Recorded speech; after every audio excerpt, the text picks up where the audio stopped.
এখানে যদি আমি আর একটু খালি টানি, সেটা হচ্ছে যে ধরো আসন্ন তোমার যে এই যে এই আসন্ন যে রেজাল্টটা আসতেছে, এই রেজাল্ট করা নিয়ে তোমার আসলে তোমার করা যে ভুলগুলা হবে, বুঝছো?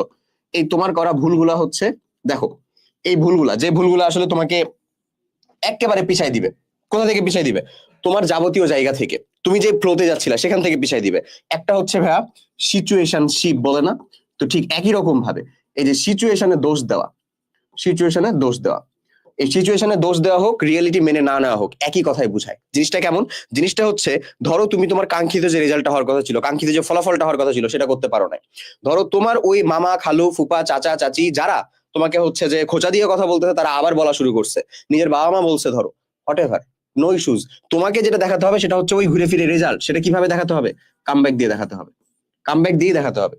তো তুমি যদি ভুল করেও সিচুয়েশনের উপরে দোষ দিয়ে, তোমার রেজাল্ট খারাপ সেটার উপরে দোষ দিয়ে আসলে ওখান থেকে সরে আসো, গুটায় ফেলো নিজেকে, লস, রীতিমতন লস। আমি জাস্ট একটা সিম্পল ইন্সপায়ারিং কথা বলে তোমাদের আমি আমার কথা, আমার পোর্শনটা শেষ করবো, তারপরে বায়োলজির কথা আসবে। সেই জিনিসটা হচ্ছে, আমার এক ফ্রেন্ড ছিল, ছিল বলতে এখনো ফ্রেন্ড আছে। এখন সে বাউতে পড়াশোনা করতেছে, এবং ও ছিল হচ্ছে ওর বাউতে 13তম, and as a second timer, second timer. আমাদের আলহামদুলিল্লাহ মানে আল্লাহ সহায় ছিল, ফার্স্ট টাইমে আশা করি হয়ে গেছে। ওর সেকেন্ড টাইমারের জার্নিটা ছিল, আমি কলেজ লাইফেও দেখতাম, কলেজ হোক আমাদের যে আমরা একসাথে টিউশন করতাম সেইগুলাতেও দেখতাম, ইফোর্ট ওর বোধহয় আমার থেকে সব সময় হচ্ছে যে অ্যাটলিস্ট 10 টাইমস বেশি থাকতো। ওর ইফোর্টসটা 10 টাইম বেশি থাকতো।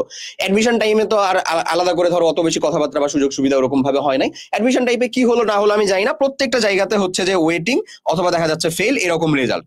মোটেও ভালো রেজাল্ট, ভালো ফলাফল আসতেছে না। এইচএসসি রেজাল্ট তো দিল হচ্ছে ধরো আমাদের অটো পাশে, ওটা তো ওর রেজাল্টটা কাঙ্ক্ষিত আসলো না, আসলোই না। এখন এই সময়টাতে ওর অ্যাডমিশন এতগুলো দিয়ে ফেলছে, সেই সময়টাতে ওর যদি কাঙ্ক্ষিত রেজাল্ট না পায়, তাহলে নর্মালি মানুষ কি হবে? অবভিয়াসলি ভেঙে পড়বে। আমি তুমি হলে তো বোধহয় ভেঙেই পড়তাম, পড়তাম না? এখন আমরা ভাবছি ভেঙে পড়ছে এমন কিছু, ভার্সিটি নতুন লাইফে চলে আসলাম, অন্য জায়গাতে শুরু হলো, নতুন এখানে ফ্রেন্ড সার্কেল শুরু হলো, এটাই বাস্তব। ওই যে যে এক বেঞ্চে বসা 4 জন মানুষ আজকে 4টা ভিন্ন শহরে, এরকম তো ফেসবুক মিম অনেক দেখে থাকবা। আসলে টু বি অনেস্ট এটাই হয়। নতুন জায়গাতে যাবা, নতুন মানুষের সাথে পরিচয় হবে, নতুন মানুষজনদের সাথে সখ্যতা গড়ে উঠবে, এটাই স্বাভাবিক। আসলে আমরা সামাজিক জীব হিসেবে এটাই ঘটে। আমি যেটা বলতে চাচ্ছি সেটা হচ্ছে যে নতুন মানুষজনের সাথেই হলো, ওর সাথে আর আমরা টাচে থাকতে পারলাম না। পরে সেকেন্ড টাইম একদিন রাতে রেজাল্ট আসলো, আমার জুনিয়র ব্যাচের রেজাল্ট আসলো, তখন দেখলাম ও ফেসবুকে পোস্ট দিছে আলহামদুলিল্লাহ, এরকম টাইপের। আলহামদুলিল্লাহ কি এগ্রি, এই যে 13তম। সো এই এগ্রি 13তমর পেছনের ঘটনাটা কি এতটা সহজ ছিল মনে হয়? আমি ওর সাথে কথা বলে ডিসকাস করে যে জিনিসটা জানতে পারছি, ও নাকি বাথরুমে ঢুকে ঢুকে কাঁদতো, রীতিমতন বাথরুমে ঢুকে কাঁদতো ভাই, বুঝতেছো? তাহলে কি পরিমাণ স্ট্রাগল, কি পরিমাণ হার্ডশিপের ভিতর দিয়ে গেছে। একটা ছোট্ট জায়গা, একটা ছোট্ট জায়গার ভিতরে নিজেকে সম্পূর্ণ সেপারেট করে, আইসোলেট করে, কে কি বলছে কে কি দেখছে এগুলা পূর্ণ দিকে আর দেখা দেখি কিছু নাই, সে জাস্ট করে গেছে পরিশ্রম।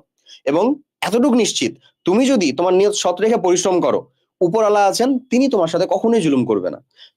যে জিনিসটা আসলে সহ্য করা যায় না, বা যে জিনিসটা সহ্য করার মতো হয় না, সেটা হচ্ছে তুমি আমি সব সময় আমাদের নিজের দোষটাকে অন্য মানুষের উপরে চাপাই দিতে চাই, সিচুয়েশনের উপরে চাপাই দিতে চাই, পরিবেশের উপরে চাপাই দিতে চাই। যে টিচার তোমার মানে খাতা দেখছেন তা ওনার উপরে চাপাই দিতে চাই, যে নিশ্চয়ই এটার জন্য আমি হচ্ছে যে পাই নাই।